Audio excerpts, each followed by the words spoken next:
Vamos abrir a palavra do Senhor em 2 Timóteo, no capítulo 1.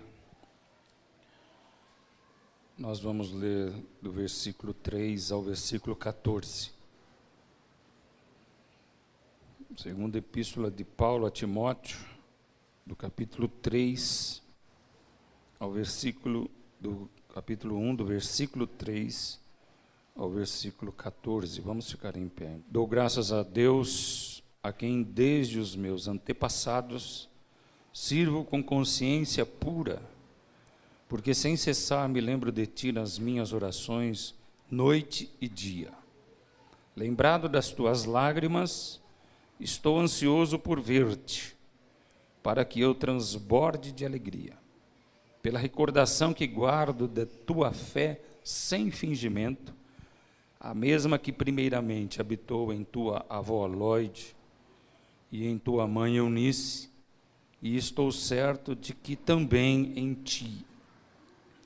Por esta razão, pois, te admoesto que reavives o dom de Deus, que há em ti pela imposição das minhas mãos. Porque Deus não nos tem dado espírito de covardia, mas de poder, de amor e de moderação. Não te envergonhes, portanto, do testemunho de nosso Senhor, nem do seu encarcerado, que sou eu. Pelo contrário, participa comigo dos sofrimentos a favor do Evangelho, segundo o poder de Deus, que nos salvou e nos chamou com santa vocação, não segundo as nossas obras, mas conforme a sua própria determinação e graça, que nos foi dada em Cristo Jesus, antes dos tempos eternos, e manifestada agora pelo aparecimento de nosso Salvador Cristo Jesus, o qual não só destruiu a morte, como trouxe à luz a vida e a imortalidade, mediante o Evangelho. Glória a Deus. Para o qual eu fui designado pregador, apóstolo e mestre. E por isso estou sofrendo estas coisas. Todavia não me envergonho, porque sei em quem tenho crido, glória a Deus. E estou certo de que Ele é poderoso para guardar o meu depósito até aquele dia.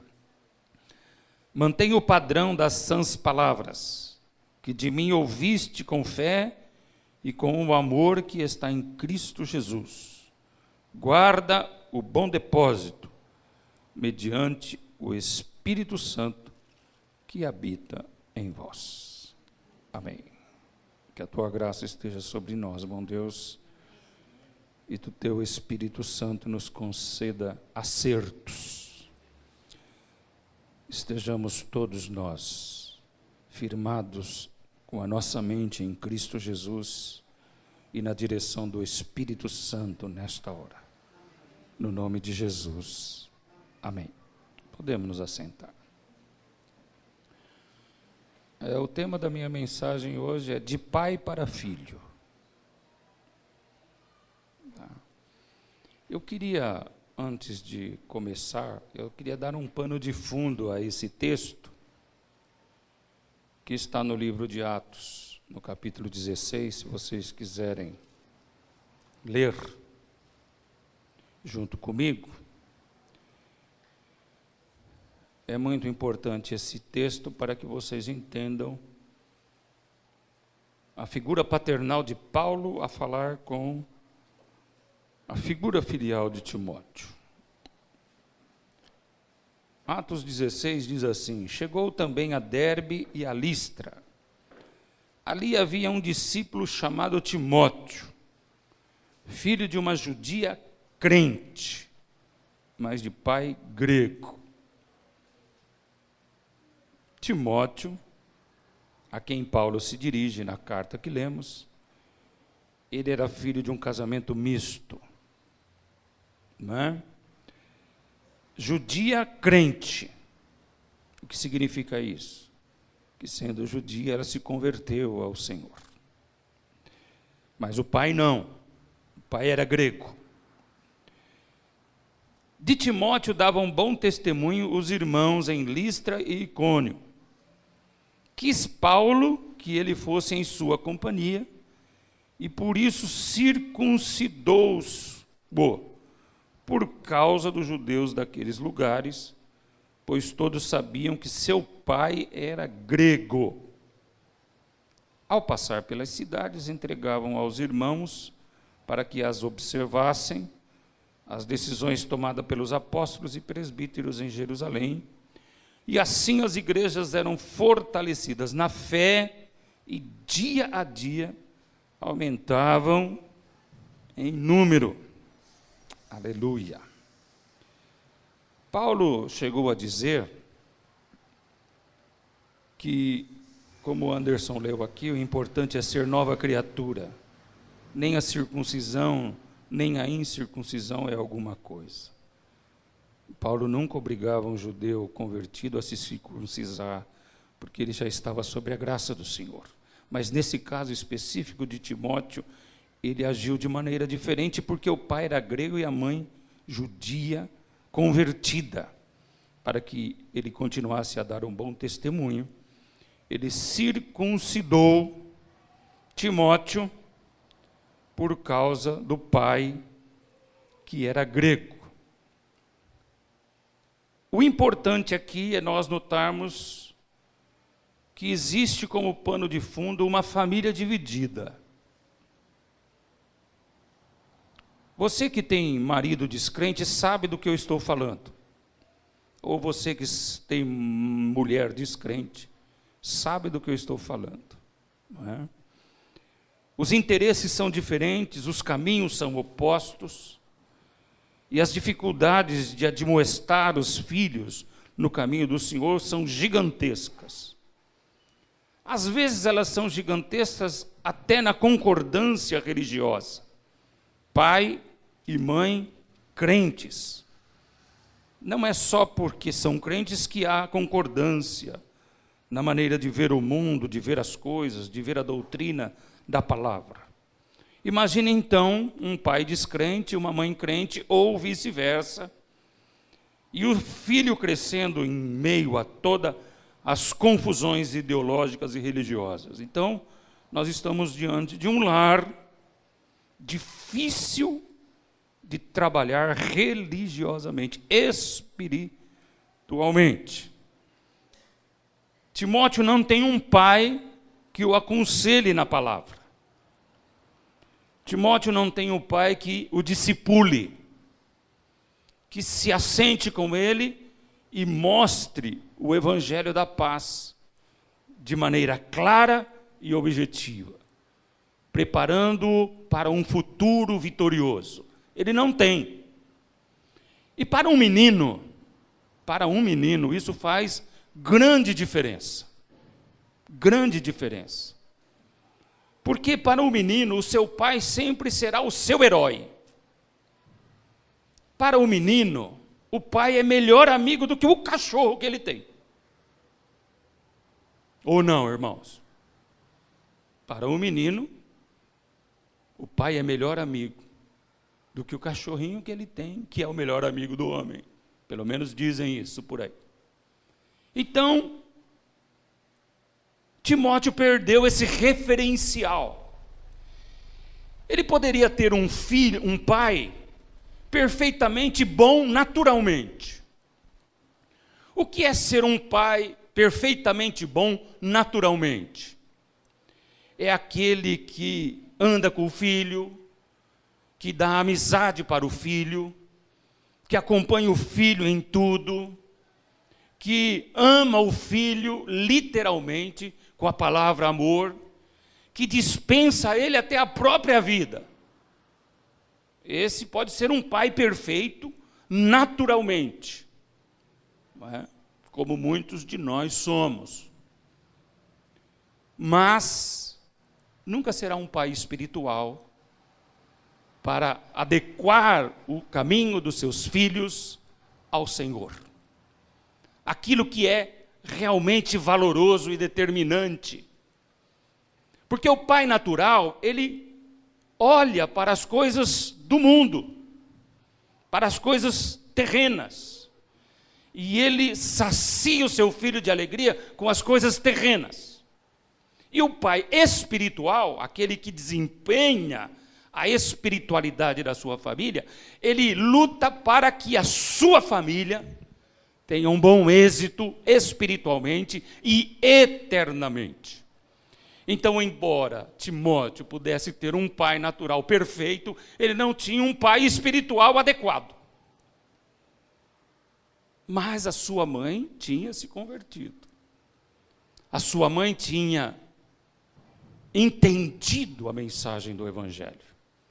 Então, o que a sua mãe faz? Ela toma o lugar do pai. Aquilo que o pai não pode dar, a mãe determinou dar. O que faltava para esse pai natural dar em amor para o filho, e em especial, acima de todas as coisas, é a leitura exata de Cristo Jesus, o Senhor. Não é? Aquela mãe o fez, porque ela também já tinha recebido da sua mãe, a Lloyd. A Lloyd também era uma judia convertida. E ela passou para Eunice, e Eunice sozinha na sua casa, trilhou, eu gostei dessa palavra que o Anderson usou na sua oração, trilha os nossos passos. Ela trilhou, porque o trilho do trem, ele é perfeito. E ele tem que ser perfeito. Se houver qualquer anuância, o trem descarrilha. Então, trilhou os passos de Timóteo.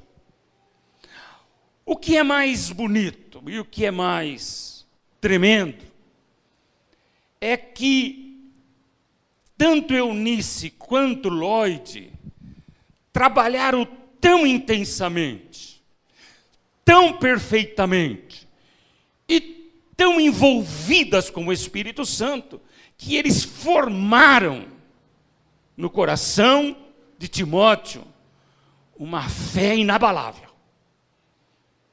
uma fé não fingida. O que é uma fé não fingida? É a fé que não provém só de palavras. É a fé que traz consigo, nas suas palavras, ações que comprovam as suas palavras. Eu digo o que sou, e eu faço o que digo. Essa é a fé não fingida. Então, Timóteo, dentro da sua casa, teve uma grande professora, uma grande palestrante, uma grande discipuladora, que foi a sua mãe. E isso por causa do seu pai, que lhe faltava espiritualmente. Mas Deus, cheio de graça e de misericórdia, tendo um ministério para esse menino, para esse jovem, promoveu para ele a falta do pai grego. Promoveu a ele o que o pai natural não conseguia prover. Colocou na vida de Timóteo o apóstolo Paulo, que não era pai natural. Olha que interessante. Que tinha absolutamente deixado tudo por causa do reino do Senhor. O apóstolo Paulo é uma dessas pessoas que se fizeram eunucos por causa do Evangelho de Cristo Jesus. Então Deus promoveu esse encontro, quando Paulo estava lá em Derbe e Listra, para que ele conhecesse esse jovem Timóteo, carente de um pai espiritual. Porque por mais que Lloyd tivesse trabalhado, Eunice tivesse trabalhado, aquele menino precisava de uma figura paterna. Ele precisava de um homem de Deus na sua vida. E então, Timóteo agora tem a bênção de conhecer Paulo.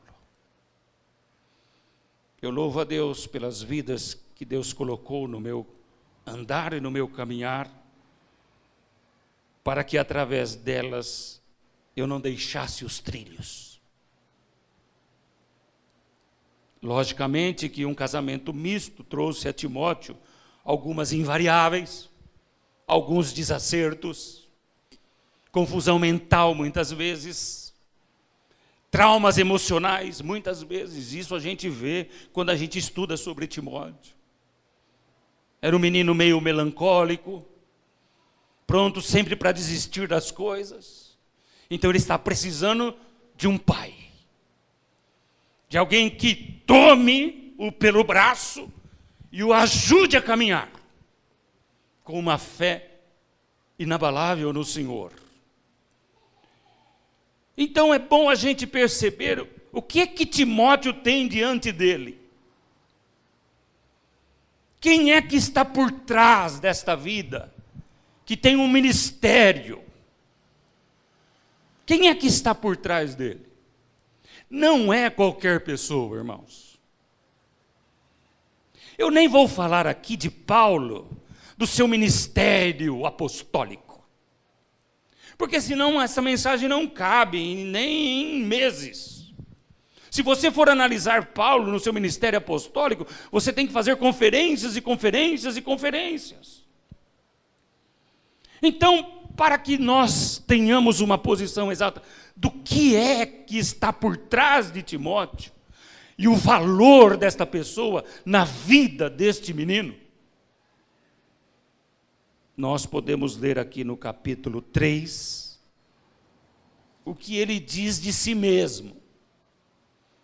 E isso já bastava para Timóteo.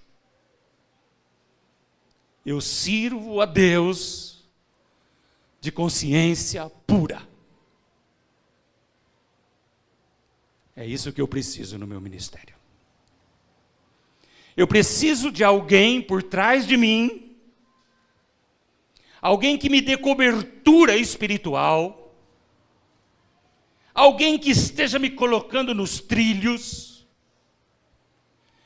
não pelo carisma que ele tem, não pelo apostolado que ele tem, não pela facilidade de reunir multidões ao seu lado. Eu preciso de alguém que tenha uma consciência pura. E interessante que esta consciência pura do apóstolo Paulo é para com Deus. Eu sirvo a Deus de consciência pura. Quando Paulo diz, eu tenho uma consciência pura, eu olho para Paulo dizendo, eu sou o mais miserável de todos os homens e pecadores. Eu sou o principal de todos os pecadores. A percepção do que ele é e de quanto ele precisa de Deus. A percepção do seu coração só consegue entender e ver quem tem consciência pura.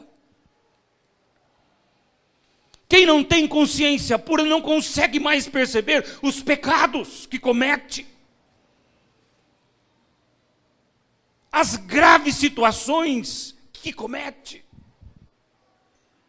Precisa-se ter consciência pura até para se enxergar. Enxergar o próprio coração. No domingo que vem eu estarei pregando sobre Nínive e a libertação de Nínive.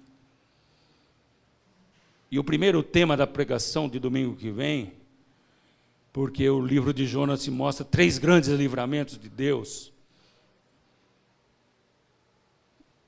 O de Jonas mesmo, o dos marinheiros e da grande Nínive. E antes de salvar Nínive, Deus teve que salvar Jonas de si mesmo. Ele era o seu pior inimigo. A consciência pura ela nos dá clarevidência. Ela nos permite ler o próprio coração e não nos deixar enganar por movimentos, por doutrinas vãs, por pecados. E trabalhar por Deus o faz tão pecador como qualquer um de nós, como o próprio Timóteo. E essa consciência o faz lutar. Essa consciência o faz ferver por Cristo. E é assim o grito dos homens que têm consciência pura. Ah, miserável homem que eu sou. Quem me livrará do corpo dessa morte? Só pode dar um brado como este. Um homem de consciência pura, que trabalha com consciência pura. Esta consciência pura leva Paulo, antes de declarar as grandezas de Deus, a orar dia e noite. Porque ele sabe que sem esse pavio, sem esse dínamo, não existe vida espiritual. Não é que ele ora todos os dias. Ele ora de dia e de noite. Nós precisamos fazer uma aplicação nas nossas vidas. Enquanto for ministrando, vai aplicando na sua vida, para você chegar também a esta conclusão. A minha consciência é pura. Porque existem elementos que comprovam o que é uma consciência pura.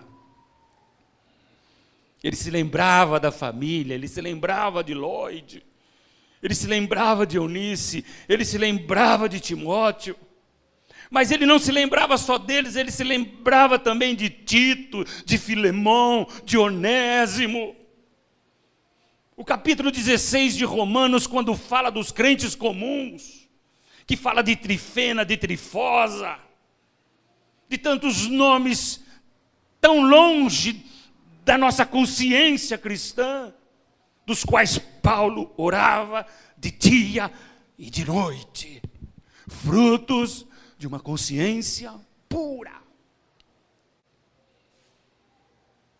Paulo disse uma vez: eu cheguei até da própria vida a me desesperar, mas Deus me socorreu. E como ele tinha consciência pura, ele quer introduzir isso na vida de Timóteo. Não se desespere, não se aflija. O Evangelho traz consigo lutas e provas. O Evangelho traz consigo dissabor, desassossego. Mas há uma coisa que ninguém pode roubar do Evangelho: é a paz e que inunda o coração do crente. Aleluia! Sorrindo ou chorando, vencendo ou perdendo, ele tem paz em Cristo Jesus, o Senhor. Então, quem está por trás de Timóteo é o homem que vive as marcas de Cristo. Não foi o que ele disse aos Gálatas? Ninguém me incomode mais, porque eu trago no meu corpo as marcas de Cristo. O crente de consciência pura, Paulo de consciência pura, é o crente que traz em si as marcas de Cristo. Não me interessam as tuas mensagens, me interessam ver as tuas marcas. Não me interessa o que tu dizes pelo teu conhecimento e pela tua leitura. O que me interessa são as tuas marcas.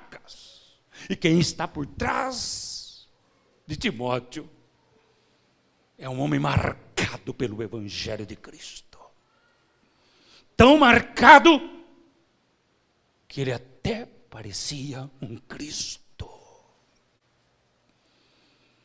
Tão marcado que ele tinha o poder para dizer: sede meus imitadores, porque eu sou imitador de Cristo. Ora, queria eu ter um pai assim. Queria eu ter um pai que orasse por mim de dia e de noite. Queria eu ter alguém que se preocupasse com o meu ministério, que me consolasse quando havia choro nos meus olhos, que me edificasse quando a minha fé estava resoluta, e que me exortasse quando os meus pés começassem a sair dos trilhos. Quisera eu ter um homem deste naipe por trás de mim.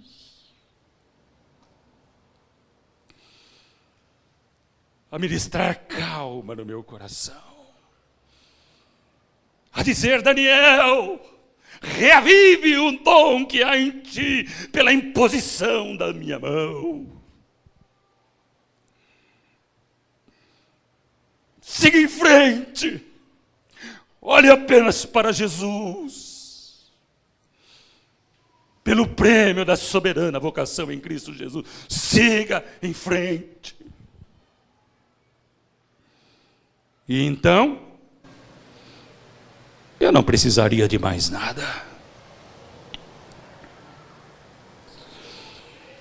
Quero louvar a Deus pela minha querida mãe. A minha Eunice. Que aprendeu com a minha avó Maria. Porque eu tive um pai que não era assim muito crente. Às vezes ele era, e às vezes ele não era. Mas a minha mãe sempre foi Eunice.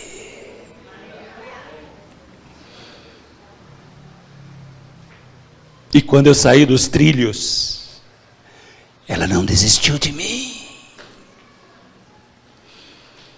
Ela não desistiu de dobrar os joelhos de noite e de dia para clamar: salva meu filho, Senhor.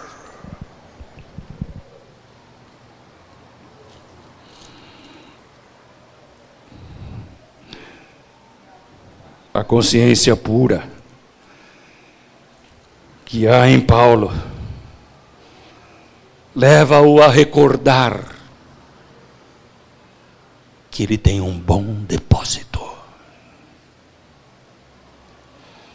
Eu vejo os homens correndo atrás de tantas coisas.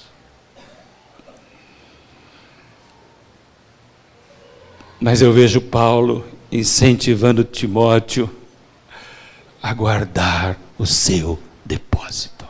Mas esse depósito que Paulo enxerta e prega e declara e anuncia,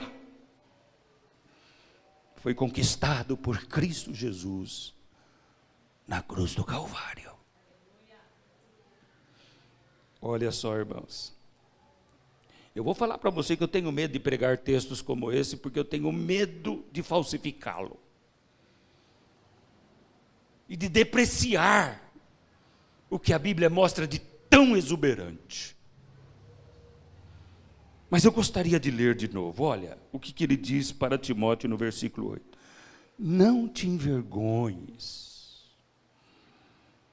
do testemunho de nosso Senhor, e nem de mim, que sou seu encarcerado. Participa comigo dos sofrimentos a favor do Evangelho, segundo o poder de Deus, que nos salvou, nos chamou em santa vocação, nem segundo as nossas obras, mas conforme a sua própria determinação e graça, que nos foi dada em Cristo Jesus, antes dos tempos eternos, manifestada agora pelo aparecimento de nosso Senhor Jesus Cristo, o qual não só destruiu a morte, como trouxe à luz a vida e a imortalidade mediante o meu evangelho. Aleluia. Há um depósito no coração de cada crente. O depositário fiel é Jesus. O penhor da nossa herança é Jesus. Quando eu olho para esse depósito, não há como eu não olhar para a cruz. Paulo está dizendo, havia tantas pessoas para Deus escolher. Havia tantas pessoas para Deus requerer. Mas Ele, pela sua graça, escolheu você. E colocou no teu coração esse depósito. Eu fico imaginando, irmãos, Deus confiando em um homem.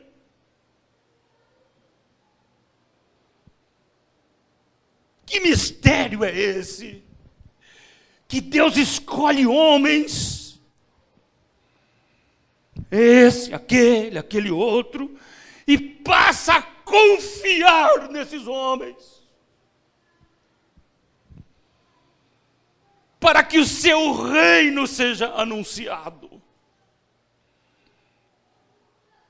E é interessante que quando ele escolhe, ele sabe que é pecador. Ele sabe que vai ter trabalho para trilhar os passos dessa pessoa. Ele sabe que essa pessoa vai ter variantes no caminho. Ele sabe que essa pessoa muitas vezes vai se sentir injustiçada, solitária. Muitas vezes vai se tornar melancólica, sanguínea. Muitas vezes a revolta vai bater no seu peito, a insatisfação. Mas mesmo assim, ele confia. Porque por trás de todos os nossos traumas, existe o poder da cruz. Aleluia.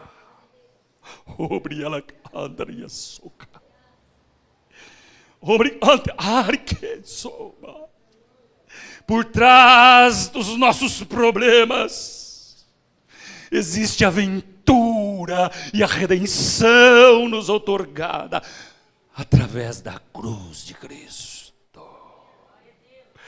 Esse é o depósito enxertado no coração de Timóteo. Reavives o dom, Timóteo.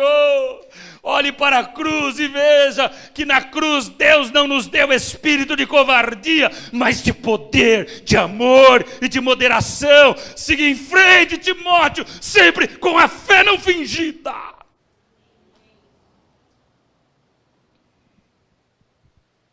Não há como guardar esse depósito sem que a cruz de Cristo nos persiga. Não há como guardar esse depósito sem que todas as coisas forem feitas novas nas nossas vidas.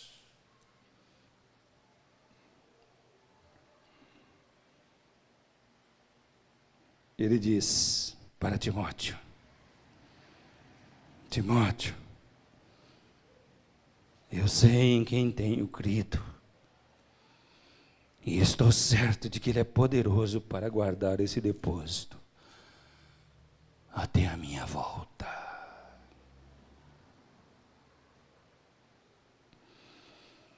Nós precisamos de pessoas congregacionais que digam uma para as outras: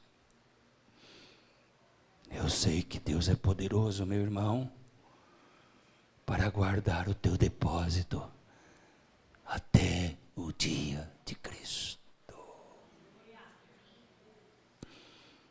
Nós precisamos ouvir isso uns dos outros. Nós precisamos discipular uns aos outros. Nós precisamos repartir fé uns com os outros.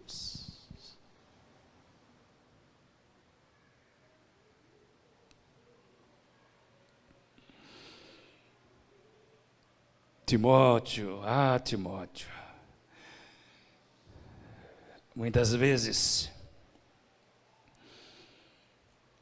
no meu ímpeto, na minha revolta, eu levantei demais a minha voz. como se eu precisasse levantar a voz para ser ouvido. Muitas vezes eu ultrapassei os meus próprios limites.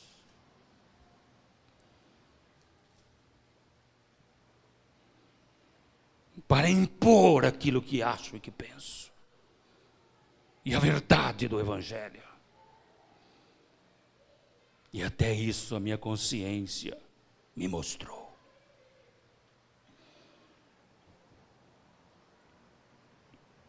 Em outro momento, Paulo diz: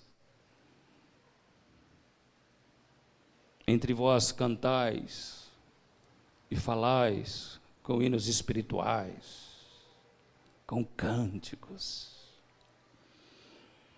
Mas para Timóteo ele diz assim: mantenha o padrão das sãs palavras que de mim ouvistes. Palavras sadias devem sair da tua boca, Timóteo. Palavras sadias que comprovem a tua fé, que comprovem a tua pregação. Palavras sadias que mostrem que o amor de Cristo está em ti. Que as próprias palavras de Cristo estão em ti. Oh, Timóteo, de pai para filho, eu vos digo. Você imagina que tudo isso faltou para Timóteo, mesmo ele tendo uma mãe com a fé não fingida?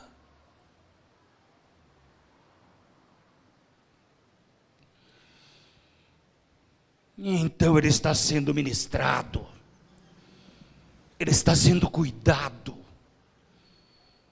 ele está sendo preparado para aquilo que Deus determinou que ele fosse.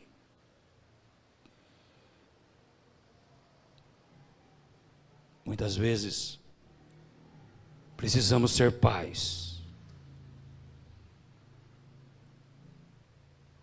mas na maioria das vezes, precisamos nos tornar como filhos. Os pais espirituais estão escassos cada vez mais.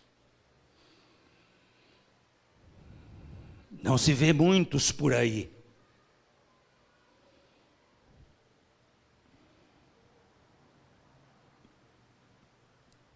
E quando os pais espirituais se levantam para trilhar, são rechaçados imediatamente.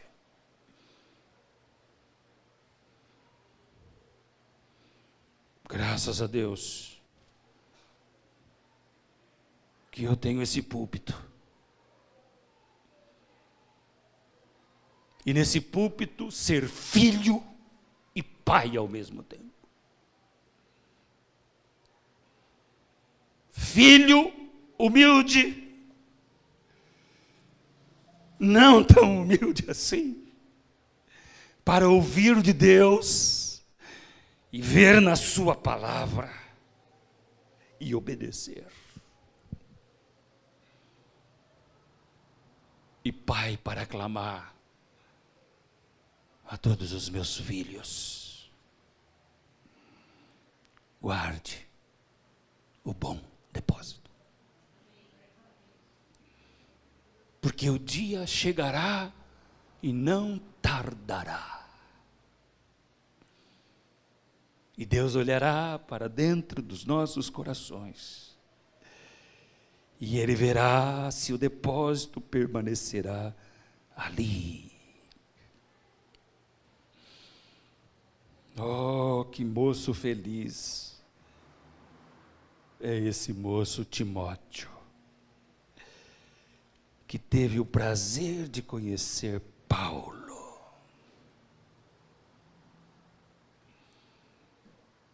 E ele conheceu um homem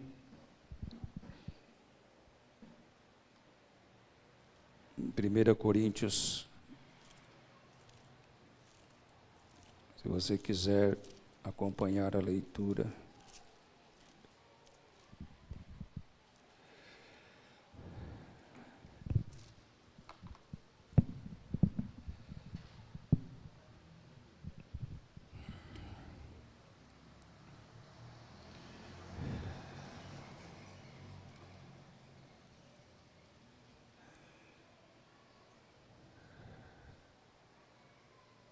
Capítulo 3.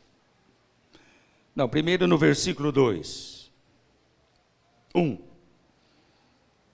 E eu, irmãos, quando fui ter convosco, anunciando-vos o testemunho de Deus, não o fiz com ostentação de linguagem ou de sabedoria, porque decidi nada saber entre vós, senão a Jesus Cristo e esse crucificado. E foi em fraqueza, temor e grande tremor que estive entre vós. A minha palavra e a minha pregação não consistiram em linguagem persuasiva de sabedoria, mas em demonstração do Espírito e de poder, para que a vossa fé não se apoiasse em sabedoria humana, e sim no poder de Deus. Timóteo está diante deste homem. Não olhe para mim, Timóteo. Olhe para Jesus e este crucificado. O poder está nele, não em mim. Ele está diante deste homem que no capítulo 4 de 1 Timóteo diz assim: assim, pois, importa que os homens nos considerem como ministros de Cristo e dispenseiros do ministério de Deus. Ora, além disso, o que se requer dos dispenseiros é que cada um deles seja encontrado fiel. Aleluia! Quem está por trás de Timóteo é um homem de consciência pura, dando a Jesus toda a glória e permanecendo fiel ao seu ministério.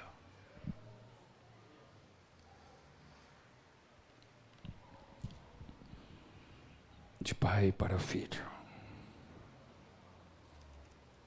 Será que essas palavras, de alguma forma, impactaram a Timóteo? Será que ele fez o que nós cantamos aqui neste último hino, diante do que foi ministrado a ele? Será que no coração dele ele disse: de hoje em diante, eu jamais serei o mesmo?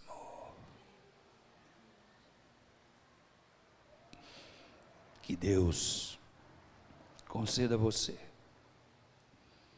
homens, que estejam por trás de ti, lutando pela tua fé, que Deus coloque por detrás de você pessoas que se importem com a sua vida, com a sua família. Que Deus coloque por trás de você homens que chorem por vocês de dia e de noite. Porque não bastará homens que sobem nos púlpitos e pregam para você.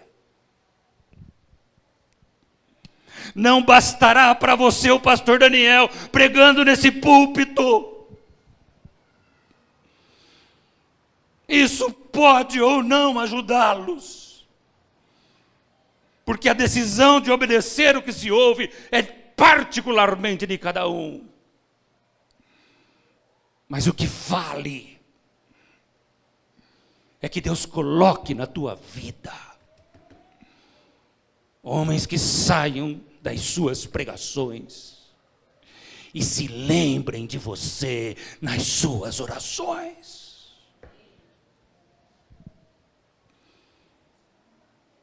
E então você vai entrar na tua casa e vai saber que tem alguém que te sustenta nesse plano terreno de homens. Alguém que ora. E alguém que tem a disposição de dar a própria vida para você ser salvo. Porque não foi assim com Paulo? Quando ele olhou para a sua nação e viu sua nação perdida, ele diz para Deus: ó Senhor, estar contigo é extremamente maior e melhor. Mas por amor aos meus irmãos, eu prefiro ficar.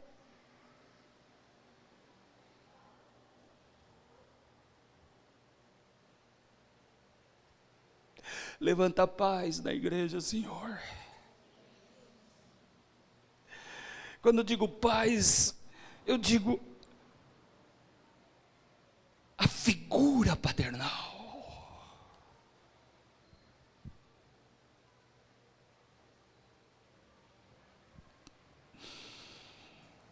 Que haja atrás de mim alguém, ou aqui, ou em outro lugar, que haja alguém por trás desse meu ministério que ore por mim de dia e de noite.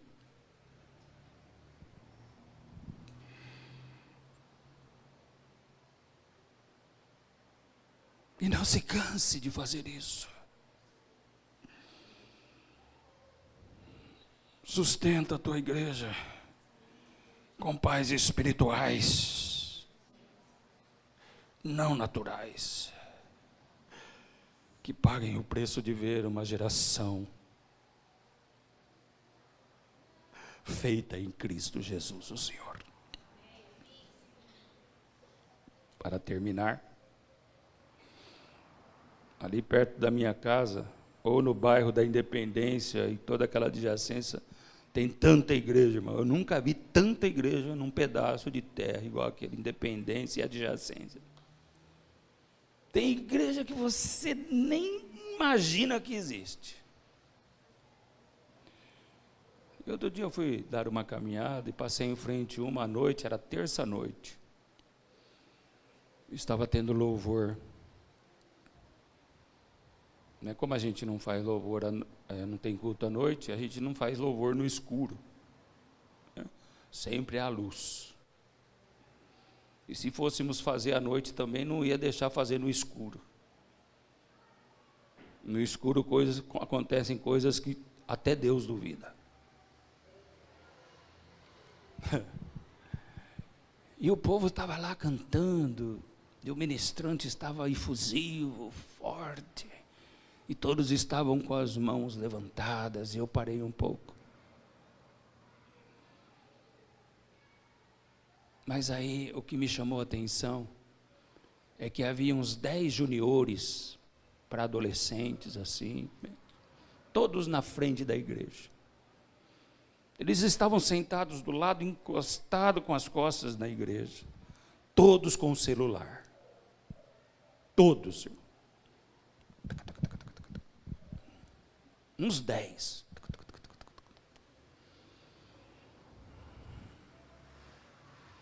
E Deus falou no meu coração: ore, porque esta é a próxima geração da igreja.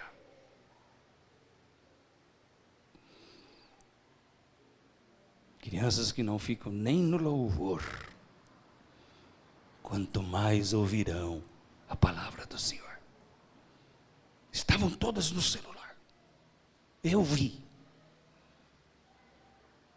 No que a igreja vai se transformar. Então nós precisamos de paz, dessa figura que ora incessantemente.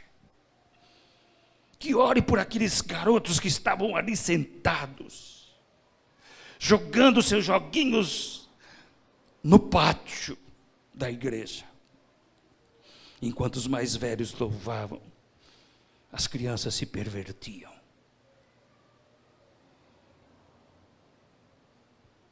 De pai para filho, trilhem os vossos caminhos e vivam para o depósito que Deus colocou em vossos corações. Lógico que faltaria explanar a mensagem de filho para pai. Mas isso o faremos em outra oportunidade.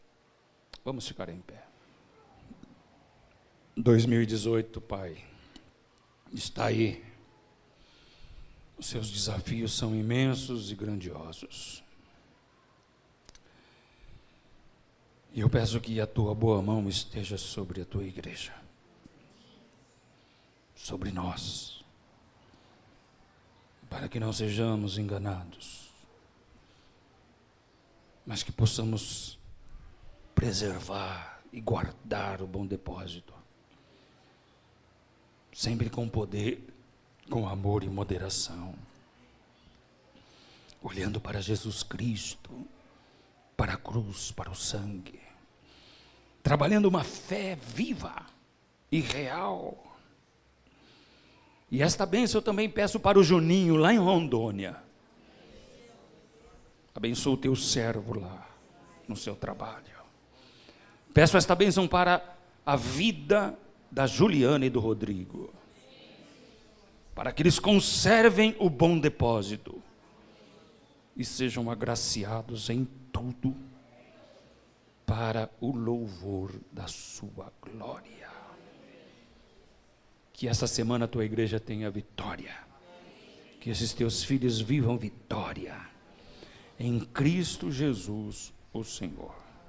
Obrigado por tudo, Deus.